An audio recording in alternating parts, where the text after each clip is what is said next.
Ito, ang latest weather update.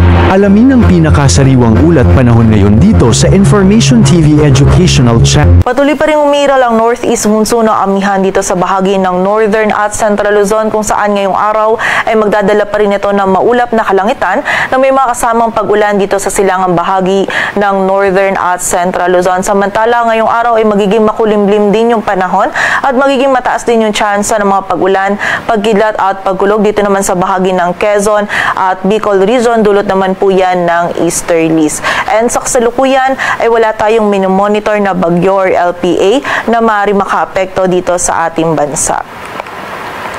At para nga sa magiging lagay ng panahon ngayong araw ng Sabado, maulap na kalangitan na may mga kasamang pag-ulan yung mararanasan dito sa bahagi ng Cagayan Valley at Aurora. Dulot po yan ng amihan. Samantala, magiging maulap din yung kalangitan na may mga kasamang kalat-kalat na pag-ulan, pagkidlat at pagkulog dito naman sa bahagi ng Bicol region, maging sa area din ng Quezon. Dulot po yan ng easterly. So pag-iingat po para sa ating mga kababayan dyan sa posibilidad ng mga pagbaha at pagguho ng lupa. Samantala, sa nalalabing bahagi naman ng Luzon ay magiging bahagyang maulap hanggang sa maulap yung ating kalangitan. Dito po sa bahagi ng Metro Manila, Ilocos Region, Cordillera Administrative Region, maging sa nalalabing bahagi ng Central Luzon ay meron tayong mararanasan lamang ng mga may hinang pagulan or pagambon na dulot ng amihan. Samantala, dito naman sa area ng Mimaropa, maging sa nalalabing bahagi ng Calabarzon ay meron tayong mararanasan lamang ng mga isolated na mga pag-ulan, pagkidlat at pagkulog na dulot naman ng easterlies.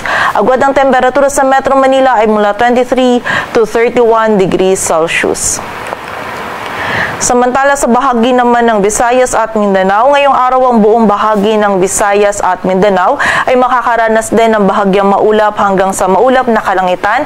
Meron lang din posibilidad ng mga isolated o yung mga biglaang pag-ulan, pagkidlat at pagkulog. Dulot pa rin po yan ng easterlies. And itong mga pag-ulan po nito ay posibleng maging short duration ng mga moderate to heavy na mga pag-ulan na maaari pa rin magdulot ng mga pagbaha at pagguho ng lupa. So pag-iingat pa rin po para sa ating mga kababayan.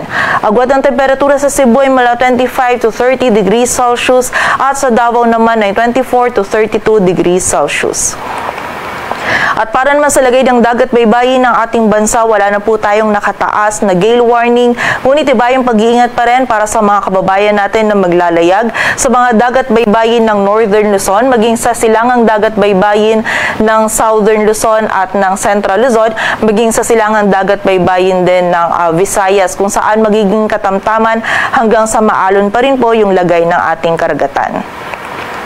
At para naman sa karagdagang impormasyon, ngayong buwan ng Pebrero ay posible pong wala or posible ding meron tayong isang bagyo na maaring mabuo or pumasok sa loob ng ating area of responsibility. At ayon sa ating monthly climatology track, ito pong bagyo nito ay posibleng lumapit dito sa silangang bahagi ng Visayas at Mindanao or posible rin namang mag-recurve at maging malayo sa anumang bahagi ng ating kalupaan.